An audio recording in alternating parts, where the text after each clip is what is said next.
Sveiki, praktiskie latvieši! Iepriekšējos divos raidījumos mēs apskatījām saules paneļus un baterijas. Tagad paskatīsimies, kā to visu saslēgt kopā.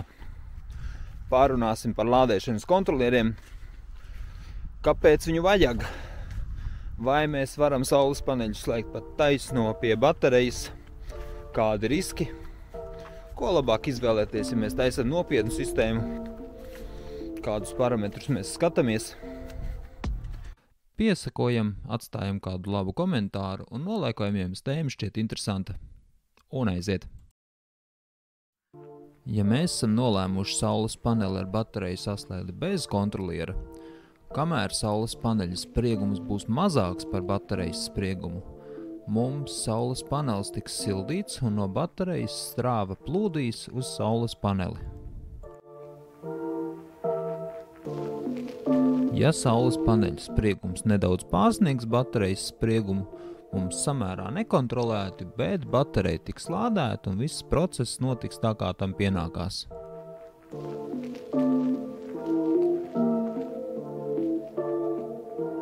Bet samērā nekontrolēta saulīte var palikt košāka, saulīte nonāk labākā leņķī un saules paneļu spriegums nemanām ir pārsniedzis jums baterijā pieļauto spriegumu. Tas būtu kā pēc analoģijas, ka jūs atstājat glāzēlīt ūdeni, bet jūs viņu nepieskatat. Kādā brīdī ūdens tecēs pa daudz, kādā brīdī jau glāzē ies pāri. Un šī jau ir spēlēšanās ar uguni, ko es nevienam neierosinu, jo visticamāk pirmā lieta, kas būs beigta, būs mūsu baterija. Un ņemot vērā, ka baterija ir dārgākā komponente mūsu sistēmā, tāpēc mēs izvēlamies likt kontrolieri. Kontrolieris ir kā krāns, kas var tikt atvērts, aizvērts automātiski, lai jums nebūtu nekas jāvaktē. Kontroliera uzdevums ir visus šos procesus ļoti rūpīgi uzraudzīt. Ja mums baterija ir pilna, attiecīgi bateriju atslēgt. Ja mums spriegums kāp augšā, kontrolieris dabiski normalizēs spriegumu uz tādu, ko mums baterija spēj ņemt pretī. Iegādājoties kontrolieri, mums ir svarīgi, lai kontrolierim spriegums atbilstu baterijas spriegumam. Ja jūs taisīsiet 12 voltu sistēmu, kontrolierim jāatbalsta 12 volti.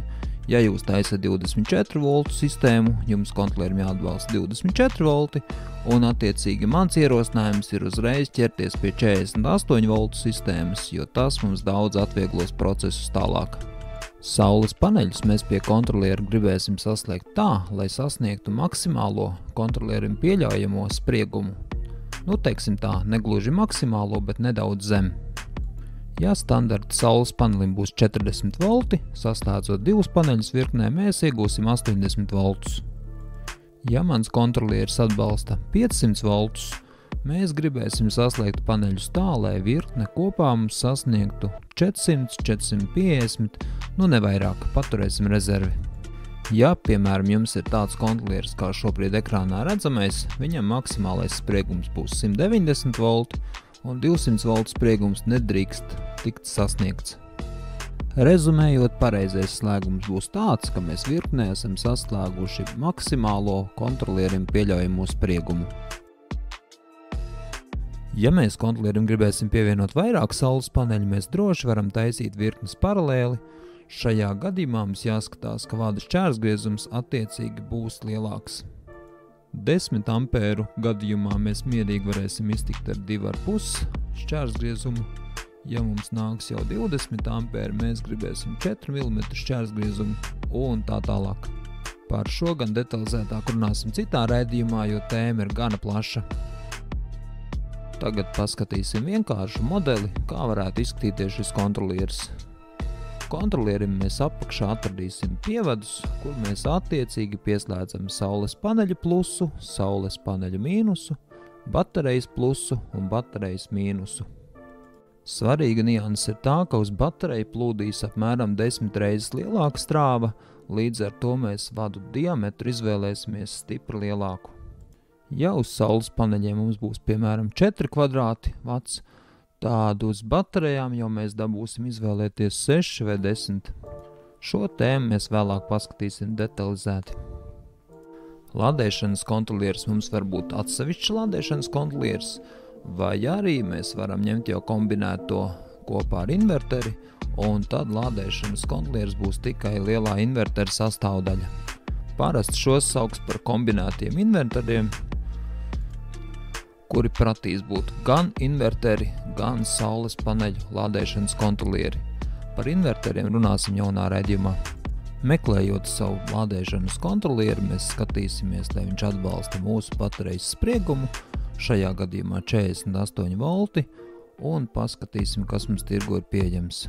Ja inverters atrodas plasmasas korpusā, tad jūs principā zinat, ka tas ir joku inverters, kas mums noderēs vienkārši eksperimentiem.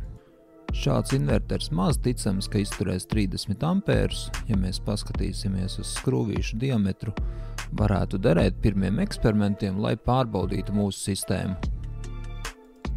Bet mēs redzam iepriekš minēto saules paneļa plus, saules paneļa mīnus, baterijas plus, baterijas mīnus. Šis inverters darīs savu darbu. Ja mēs gribēsim jau stabilāku risinājumu pastāvīgai lietošanai, skatīsimies kaut ko pa 80 eiro budžetā. Šīs inverters jau atrodas alumīnija korpusā.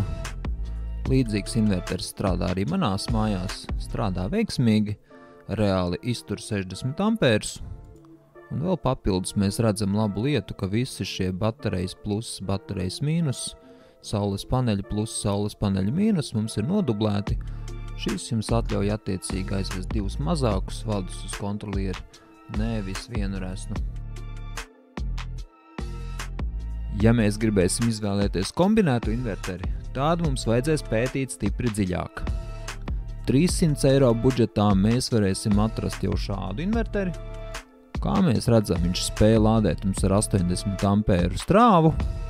Cena jau būs stipri augstāka, bet šis jums arī ir vienlaicīgi inverters, kas jums spēja jau dot 230 voltus, ko izmantot tīklā.